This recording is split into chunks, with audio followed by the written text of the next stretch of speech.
আমি সুদীপ্তা, এভি নিউজে আপনাদের সকলকে স্বাগত। প্রথমেই চোখ রাখবো নিউজ হেডলাইন্সে।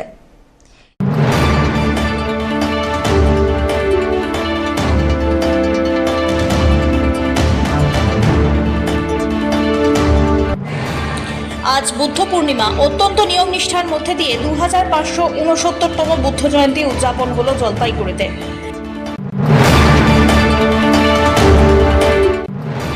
ডুয়ার্সের লোকালয়ে হাতির হানায় ভাঙল ঘর, পালিয়ে বাঁচলেন বাড়ির সদস্যরা। ব্যাপক চাঞ্চল্য এলাকায়।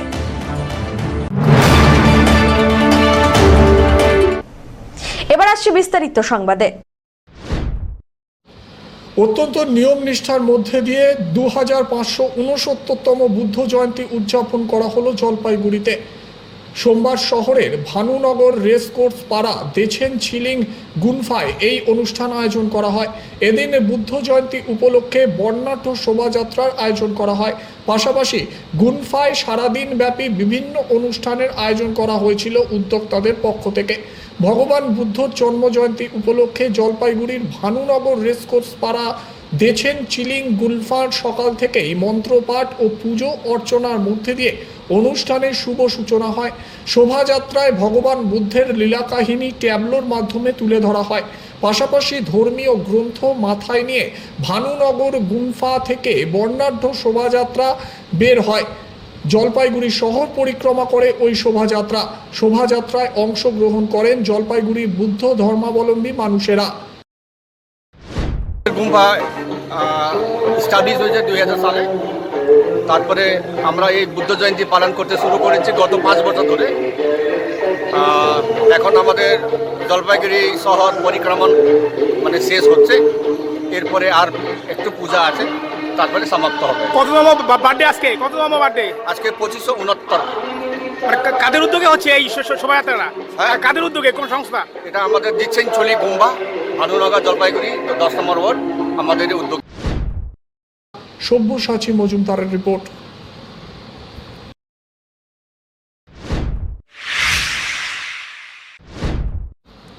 ডুয়ার্সের লোকালয়ে ফের হাতির হানায় ভাঙল ঘর, পালিয়ে বাঁচলেন বাড়ির সদস্যরা।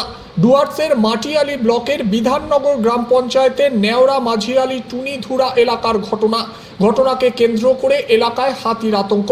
জানা গিয়েছে পার্শ্ববর্তী জঙ্গল থেকে বেরিয়ে একটি বুনো হাতি রবিবার রাত প্রায় 2:30 নাগাদ লোকালয়ে ঢুকে পড়ে। হাতিটি লোকালয়ে ঢুকে বিজয় সোনারের শোয়ার ঘর ও রান্নাঘরে হামলা চালায়। সেই সময় কোনো মতে পালিয়ে বাঁচেন পরিবারের সদস্যরা।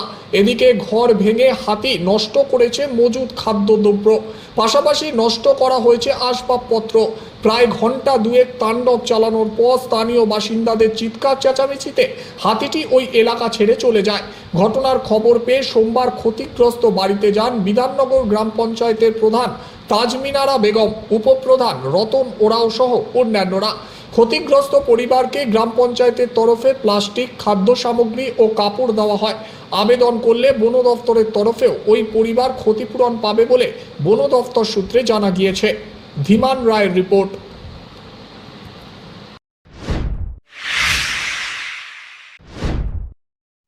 জলপাইগুড়ি টাউন স্টেশনে 4 বার এসেছিলেন স্বামী বিবেকানন্দ। সোমবার রামকৃষ্ণ মঠ ও রামকৃষ্ণ মিশনের সংঘাধ্যক্ষ স্বামী গৌতমানন্দজি মহারাজ জলপাইগুড়ি টাউন স্টেশনে স্বামীজির ফলকের উদ্বোধন করেন। স্বামীজি জলপাইগুড়িতে 4 বার এসেছিলেন। উত্তরবঙ্গের একটি প্রধানতম railway station Jalpaiguri town station. বিংশ শতাব্দীর সূচনায় যখন দার্জিলিং মেল কলকাতা থেকে আসত, তখন এখানে চা পানের জন্য 40 মিনিটের বিরতি হতো। সেই মতো স্বামীজি দার্জিলিং ভ্রমণে 1897 থেকে 1901 সাল পর্যন্ত মোট 4 বার এই স্টেশনে আসেন। স্বামীজির দার্জিলিং ভ্রমণের 125 বছর পূর্তিকে স্মরণীয় করে রাখবার প্রয়াসে এই অনুষ্ঠান। অন্যদিকে জলপাইগুড়ি জেলা স্কুলে বেলুর মঠের ভাইস প্রেসিডেন্ট স্বামী জ্যোতিষানন্দজি মহারাজ পড়াশুনো করেছিলেন। সেই কারণেই এদিন সকালে জলপাইগুড়ি জেলা স্কুলে যান সংঘাধ্যক্ষ। সেখানে গিয়ে স্কুল কর্তৃপক্ষকে 1 লক্ষ টাকা উন্নয়নকল্পে আর্থিক সাহায্য করার কথা ঘোষণা করা হয়। সেই কারণেই অনুষ্ঠানের আয়োজন করা হয়েছে জলপাইগুড়ি জেলা স্কুলে। জানা গিয়েছে 1897-এ 2 বার জলপাইগুড়ি টাউন স্টেশনে এসেছিলেন স্বামী বিবেকানন্দ। পাশাপাশি 1898-তে 1 বার, 1901 সালে 1 বার এসেছিলেন স্বামী বিবেকানন্দ। দার্জিলিং মাইলে করে কলকাতা থেকে দার্জিলিংয়ে আসার পথে জলপাইগুড়ি টাউন স্টেশনে 4 বার আসেন বিবেকানন্দ, এমনটাই জানা গিয়েছে। এদিন জলপাইগুড়ির সাংসদ ডক্টর জয়ন্ত কুমার রায় জানিয়েছেন, এদিন জলপাইগুড়ি টাউন স্টেশনে স্বামী বিবেকানন্দর ফলক উন্মোচন হয়। তিনি 4 বার জলপাইগুড়িতে এসেছিলেন। খুব আনন্দিত যে জলপাইগুড়ির লিডার্সদের সঙ্গে দেখা হয়েছে, অফিসার্স, প্রফেসর আর টিচিং স্টাফ সবার সঙ্গে দেখা হয়ে আনন্দ পেয়েছি। স্বামী বিবেকানন্দের যুবকদের জন্য একটা বিশেষ উপদেশ ছিল। উনি চাইছিলেন যে ভারতের ধর্ম, ভারতীয় সংস্কৃতি, ভারতের বেদান্ত এটা জগৎকে বাঁচাতে হবে। আজকে আপনারা তা শুনছেন যুদ্ধ কিরকম হচ্ছে এর চারিদিক থেকে, ইন্ডিয়ার বর্ডারেও হচ্ছে, অন্যান্য বর্ডারেও হচ্ছে।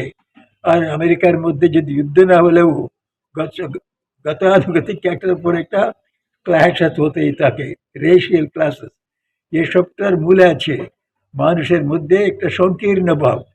কিন্তু বেদান্ত বলছে আমরা সবাই মানুষ, তো ভগবানের সন্তান। সেজন্য আমাদের মধ্যে যা যা ধর্ম আছে সব সমান, সব সমান গুড। সেজন্য আমরা যে যে ধর্মে আছি সেই ধর্মেই থাকতে পারি, কিন্তু অন্য ধর্মের প্রতি আমাদের একটা ভালো চোখ থাকতে হবে, ফ্রেন্ডশিপ থাকতে হবে। সেটা থাকলেই আমরা সারা জগতের কল্যাণ করতে পারবো। এই কাজটা যুবকরা করতে হবে। যুবকদের প্রথমে ভালো পড়াশোনা করতে হবে, শারীরিক শক্তি ওদের অর্জন করতে হবে, তারপরে মেন্টাল শক্তি, স্পিরিচুয়াল শক্তি করতে হবে। এ যা ভারতের সংস্কৃতি, সব ধর্ম সত্য, সব মানুষ ভগবানের সন্তানদের পর আমরা সব জগতের যত আছে আমরা বসুধৈব কুটুম্বকম, এক ফ্যামিলি ভগবানের বলে আমরা একজনে মিলিত হয়ে ফ্রেন্ডশিপের সঙ্গে, স্নেহের সঙ্গে, আনন্দের সঙ্গে থাকবো। এ কাজটা আমাদের করতে হবে। মুখ্য কথাটা বলতে গেলে স্বামীজি বলেছেন, তোমরা যা পড়াশোনা করে যাচ্ছ করে যাও, সঙ্গে সঙ্গে আমাদের ধর্মের সম্বন্ধে, কালচারের সম্বন্ধেও পড়বে, গর্ব করবে ওটা নিয়ে, আর অন্যান্য জায়গায় গিয়ে প্রচার করবে। এটাই বলেছেন। জয় রামকৃষ্ণ, জয় স্বামী বিবেকানন্দ, জয় হোলি মাদার। আজকে বেলুড় মঠের যে রামকৃষ্ণ মিশনের যে প্রেসিডেন্ট গৌতমানন্দজি মহারাজ উনি এসছেন, উনি আজকে পায়ের ধুলা রেখেছেন। আপনারা হয়তো অনেকেই জানেন যে 1897 থেকে 2001 সাল পর্যন্ত এখানে চারবার আমাদের স্বামীজি এখানে পদার্পণ করেন। এবং সেই সময় এখানে দার্জিলিং মেলে তিনি এসেছিলেন, এবং দার্জিলিং মেলে আসার পর সেই সময় দার্জিলিং মেলে 40 মিনিট এখানে গ্যাপ থাকতো, মানে কিছুক্ষণ রেস্ট নেওয়া হতো আর কি। সেই সময় চারবার তিনি যখন এই স্টেশনে এসেছিলেন, অথচ হয়তো কেউ আমরা জানি, আমরা অনেকেই হয়তো জানি না। তো এই ব্যাপারে যখন আমার সাথে এই আমাদের যে স্বামীজি এখানকার যিনি ব্যক্তি আছেন মহারাজ শিব প্রেমানন্দজি, ওনার সাথে আমার কথা হয়েছিল, তখন উনি বলেছিলেন যে এখানে যদি একটা প্রতিকৃতি বা একটা মূর্তি যদি ওনার করা হয় স্টেশনে তাহলে খুব ভালো হয়। আমি তখন সঙ্গে সঙ্গে আমার খুব ভালো লাগে সেই প্রস্তাবটা। আমি তৎক্ষণাৎ রেলের সাথে যোগাযোগ করি, ডিআরএম এবং অন্যান্য যারা আধিকারিক তাদের সাথে যোগাযোগ করি, এবং তারা সেটা অনুমতি দিয়েছেন যে এখানে করা যেতে পারে। তখনই তার জন্যই আজকে একটা আনুষ্ঠানিক উদ্বোধন হলো ঠিকই। এরপরে প্রকৃতভাবে আমরা একটা পার্মানেন্ট একটা কিছু স্ট্রাকচার করার জন্য চেষ্টা করছি। স্টেশনের ডেভেলপমেন্টের কাজ অনেকটা এগিয়েছে, দেখতেই পাচ্ছেন। আমরা যখন পুরো কাজ যখন সম্পন্ন হয়ে যাবে তখন এই কাজটা আবার যে আবক্ষ মূর্তি হোক বা একটা হোক, প্রতিকৃতি হোক, বড় প্রতিকৃতি, যেটাতে ওনার যে এই হিস্ট্রিটা এবং উনি যে এসেছিলেন এখানে তার একটা স্মৃতিচিহ্ন স্মারক হিসেবে কিছু থেকে গেছে। সব্যসাচী মজুমদারের রিপোর্ট।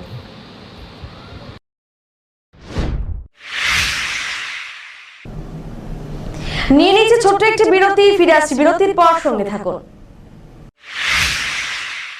বার্লিয়া হুন্ডাই নিয়ে এলো নতুন গাড়ি ক্রয়ের ওপর আকর্ষণীয় ছাড়। Starting price NIOS 5,93,300, XTR 6,20,700, i20 7,58,800, ভেডু 7,69,100। সঙ্গে পেয়ে যাবেন যে কোনো গাড়ির এক্সচেঞ্জের সুবিধে, সাথে থাকছে ইজি স্পটস ফাইন্যান্সের ব্যবস্থাও। এখানে পাবেন সেলস অ্যান্ড সার্ভিস ও স্পেয়ার পার্টস ক্রয়ের সুবিধাও। তাই দেরি না করে আজই যোগাযোগ করুন বার্লিয়া হুন্ডাই, পাহাড়পুর মোড়, জলপাইগুড়ি। ফোন করুন 8653005777 নম্বরে।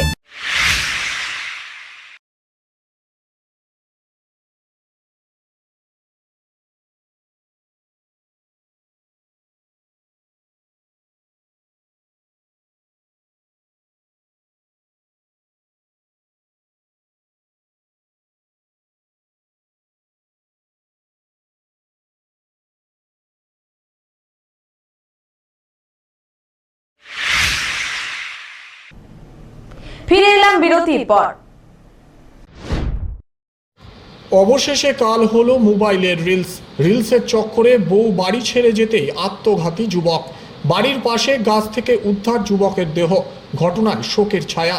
রাজগঞ্জের বড়ভিটা গ্রামে ঘটেছে ঘটনা। পরিবার সূত্রে জানা গিয়েছে, রাজগঞ্জ ব্লকের মাঝিয়ালি গ্রাম পঞ্চায়েতের বড়ভিটা সরকার পাড়ার বাসিন্দা পরিমল সরকারের ছেলে বিপ্লব সরকার ভালোবাসা করে বিয়ে করেছিল 10 বছর আগে। কাজের তাগিদে চেন্নাইতে থাকতো বিপ্লব বাড়ি না থাকায় বিপ্লবের বউ প্রিয়াঙ্কা মোবাইলে রিলস করতে করতে পরিচয় হয় কলকাতার এক মহিলার সাথে। সেই মহিলার সাথে কিছুদিন আগে বাড়ি থেকে ব্যাঙ্গালোর চলে যায় সে। তারপরই খবর পেয়ে বিপ্লব বাড়ি আসে। বউয়ের চিন্তায় নেশাগ্রস্ত হতে থাকে বিপ্লব। অবশেষে রবিবার রাতে এলাকার একটি মাজার শরীফের পাশে একটি গাছে নিজের গেঞ্জি দিয়ে আত্মঘাতী হয় সে। খবর পেয়ে পরিবারের লোকেরা ছুটে আসে। রাজগঞ্জ থানার পুলিশ গতকাল রাতেই দেহ ময়নাতদন্তের জন্য নিয়ে যায়। এলাকায় শোকের ছায়া। বিপ্লবের মৃত্যু সংবাদ ছড়িয়ে পড়তেই গোটা এলাকাতেও চাঞ্চল্য ছড়িয়েছে। বিপ্লবের দিদি অলকা সরকার জানিয়েছেন, তার ভাই চেন্নাইয়ে কাজ করত, কিন্তু ভাইয়ের বউ সারাদিন মোবাইলে ব্যস্ত থাকত। কিছুদিন আগে বাড়ি থেকে চলে যায় ভাইয়ের বউ। সেই খবর পেয়ে ছুটে আসে ভাই চেন্নাই থেকে, কিন্তু গতকাল রাতে ভাই হঠাৎ নিজের গেঞ্জি দিয়ে আত্মঘাতী হয়। অন্যদিকে বিপ্লবের শাশুড়ি জানায়, এই খবরটি তার মেয়ে শুনেছে, কিন্তু মেয়ে আর আসবে না। আমার ভাই তো বাইরে থাকে, তো বৌদি আমাদের এখান থেকে বলে গেছিলো, বলে বাবা ভাই ছাকা খাতে যাবে। তো ছাকা খাওয়া মানে বাবা ভাই থেকে ওখান থেকে আমার ভাইকে চলে গেছি। তখন ওর প্রিয়ঙ্কার মা আমাদেরকে ফোন করে বলল যে প্রিয়ঙ্কা আমাদের নাই। তো কোথায় গেছে ওরা ঠিক মতো বলতে পারতেছি না। তারপরে আমার দাদার সাথে কোনো যোগাযোগ নাই। আর দাদার মানে 75,000 টাকা ছিল, সব টাকা নিয়ে চলে গেছে। এখন দাদা কিসের জন্য ইসে করলো, সুইসাইড করলো, টাকার জন্য না বউয়ের জন্য না বাচ্চার জন্য, সেটা আমরা বলতে পারতেছি না। কিন্তু কেরালায় থাকি, যাবার মানে 4-5 মাস হবে। এমনি তো ফোনে তো যোগাযোগ মানে অত যোগাযোগ হয় না। যখন টাকার প্রয়োজন হয় তখন ফোন করে আমার দাদাকে, টাকাটা দিয়ে মানে দাদা রিটার্ন করে দেয়, তখন দাদার সাথে কোনো যোগাযোগ নাই। তারপর দাদা ওখান থেকে মানে বৌদি যাওয়ার মানে ভাইকে যাওয়ার পর ফোন করে ডাকে নিয়ে আসলাম বাড়িতে। তো আনার পরে বাড়িতে এরকম মানে পাগলামি করতেছে। তারপরে করার পরে বাড়িতে আসছে কবে আপনার? আমার সোমবার দিন আসছে বাড়িতে। মানে এই ঘটনা শোনার পর? হ্যাঁ, ঘটনা শোনার পর আসছে বাড়িতে। কতদিন হয়েছে বিয়ে হয়? বিয়ে হবার 9 বছর হয়ে গেছে। বাচ্চা কাচ্চা আছে? একটা ছেলে আছে। বাড়িতে কি আপনার যে ভাইয়ের বৌদি আছে, বাড়িতে কি বলে বেরিয়েছে? আমাদের কিছু বলেনি, কোনো জিজ্ঞাসা করেন। আমার মা এখানে বসেছিল, আমি রান্না করতেছি, কাউকে কিছু বলে না। আমরা কাছ থেকে আসলাম, ও বাস ব্যাগ নিয়ে চলে গেল। কটার সময় বেরিয়েছে? 10টা থেকে 10:30 হবে। কবে বেরিয়েছিল? সেদিনকে কি বার ছিল, মনে হয় সোমবার ছিল। এখান থেকে সোমবারে গেছে, ওখান থেকে মঙ্গলবার। বাবার বাড়ি কোথায়? হলদিবাড়ি। হলদিবাড়ি। হ্যাঁ। এখন কোথায় আছে? এখন জায়গাটার নাম কি, বেঙ্গালোর। তো হ্যাঁ, আমার সাথে ভিডিও আছে স্যার, একটা ভিডিও আছে। আর ইনি ওর মার সাথে যোগাযোগ হয়, ওর মার সাথে কথা বলে, রোজে কথা বলে। আমার দাদার সাথে কোনো যোগাযোগ নেই স্যার, কোনো যোগাযোগ নেই। আমার দাদার সাথে কথা বলে। ওদের কি দেখাশোনা আমাদের তো ভালোবাসা করে বিয়ে করেছে।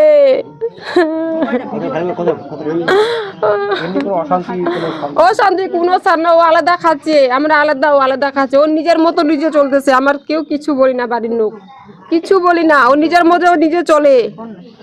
দাদা টাকা পাঠায় দে, টাকা কাকে কাকে দেয় আমরা বলতে পারবো না। মানে কথা গেলে কাউকে কিছু জিজ্ঞাসা করে যায় না। কি কাজ করে আপনার ভাই? দাদা ওইদিকে এসে কাজ করে, আট মিস্ত্রি কাজ করে কেরালায়। মানে আপনার ভাইয়ের বউ বাড়িতে গেছে, তাও সেই জিনিসটা শুনেই বাড়িতে আসছে। হ্যাঁ, আমরা ওর মা ফোন করে বলছিল, তারপর আমার দাদাকে আমার জানাইছিলাম যে তোর বউ নাই, চলে গেছে। তখন কিসের জন্য মারা গেল সেটা তো বলতে পারবো না। দাদার নাম কি ছিল? বিপ্লব সরকার। রাজগঞ্জ থেকে সুস্মিতা চন্দ্রের রিপোর্ট।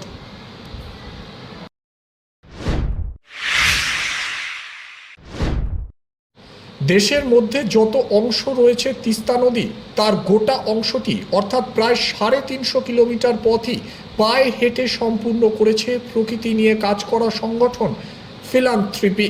2023 সালে সিকিমে ভয়াবহ বন্যার পর বর্তমান দিনে দাঁড়িয়ে তিস্তা নদী কী অবস্থায় রয়েছে, ভবিষ্যতে তার কী প্রভাব পড়তে পারে, সেই বিষয়গুলি নিয়ে সংগঠনের তরফে আলোকপাত করা হয়।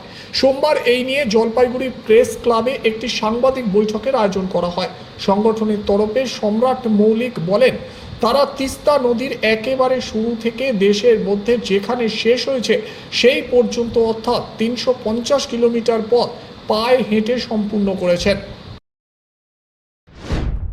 না, বিষয়টা বার্তা দেওয়ার নয়, ব্যাপারটা হচ্ছে দুটো প্রেক্ষিত আছে। একটা হচ্ছে যে এই তিস্তার শুরু থেকে একটা ভারতবর্ষে যেখানে তিস্তা শেষ হচ্ছে, এই পুরো জার্নিটা পায়ে হেঁটে করার কারণটাই হচ্ছে যে একজন প্রকৃতির ছাত্র হিসেবে আমাদের সংগঠন ফিলান্থ্রপি তার পক্ষ হয়ে তিস্তার যে বন্যা 2023-এ হয়েছিল তার ইম্প্যাক্টটা কী কী হয়েছে এবং এই 2-2.5 বছরে তার কতটা দাগ রয়ে গেছে এবং কতটা সেই দাগ আগামীতে সরানো সম্ভব নাকি আরও কিছু আসতে চলেছে, সেটা যেমন জানার প্রয়োজন ছিল, ঠিক সেম টাইমে আমাদের যেটা লক্ষ্য ছিল সেটা হলো যে ওয়াটার কনজারভেশন, রিভার কনজারভেশন কেন ইম্পর্ট্যান্ট। ইভেন এই যে মানে গ্লেশিয়ার লেক আউটডোর ফ্লাডের জন্য যে 2023 এত বড় ঘটনা, সেটা আগামী দিনে বারবার হতে পারে, তা সেখানে ক্লাইমেট চেঞ্জে একটা বড় ভূমিকা আছে। তো এই ক্লাইমেট চেঞ্জকে যদি রুখে দিতে হয়, গ্লোবাল ওয়ার্মিংকে যদি কমিয়ে আনতে হয়, তাহলে একজন ভারতীয় নাগরিকের, একজন ইন্ডিভিজুয়াল, একজন ব্যক্তি হিসেবে তার কী কী দায়িত্ব রয়েছে সেইটা কিন্তু তাদের জানিয়ে দেওয়া, বিশেষ করে স্কুল কলেজে যারা ছাত্রছাত্রী আছে তাদের এবং বিভিন্ন কমিউনিটি যারা একদম নদীর দুপাশে থাকে এবং নদীর উপর ভীষণভাবে ডিপেন্ডেন্ট তারা, এবং ঘনিষ্ঠ সম্পর্ক রয়েছে প্রজন্ম থেকে প্রজন্ম, তাদের জানা। তাই এই পুরো ব্যাপারটাতে, এই পুরো পদযাত্রায় যেটা হলো কোনো বার্তা দেওয়া নয়, বরঞ্চ শেখা এবং শেখানো, এই নলেজ এক্সচেঞ্জ প্রসেসটা আমি করেছি আর কি। ধীমান রায়ের রিপোর্ট।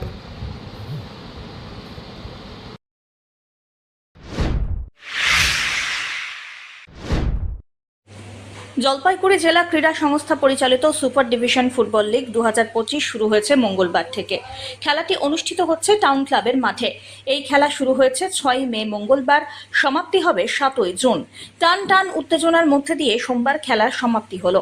সোমবার ছিল পান্ডাপাড়া বয়েজ অ্যান্ড কালচারাল বনাম নেতাজি মডার্ন ক্লাব ও পাঠাগার। নেতাজি মডার্ন ক্লাব 4 গোল করে। গোল করেন সুমিত কোটজি, বিকি মজুমদার 2টি গোল করেন, ছোটনশীল 1টি করে গোল করেন। অপরদিকে Pandapara boys and cultural club 1টি গোল করে। পান্ডাপাড়া বয়েজ অ্যান্ড কালচারাল ক্লাবের হয়ে 1টি গোল করেন সৌভিক রায়। এই খেলায় নেতাজি মডার্ন ক্লাবের পক্ষ থেকে ম্যান অব দ্য ম্যাচ হন ভিকি জমাদার।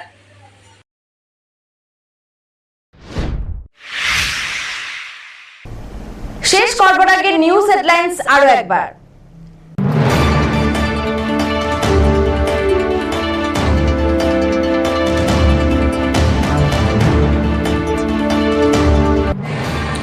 আজ বুদ্ধ পূর্ণিমা। অত্যন্ত নিয়ম নিষ্ঠার মধ্যে দিয়ে 2569তম বুদ্ধ জয়ন্তী উদযাপন হলো জলপাইগুড়িতে।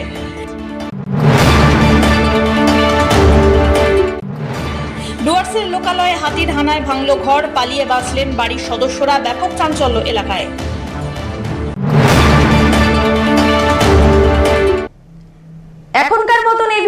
পর্যন্তই। পরবর্তীতে আসছি আরো সংবাদ নিয়ে। দেখতে থাকুন আমার ভিশন। নমস্কার।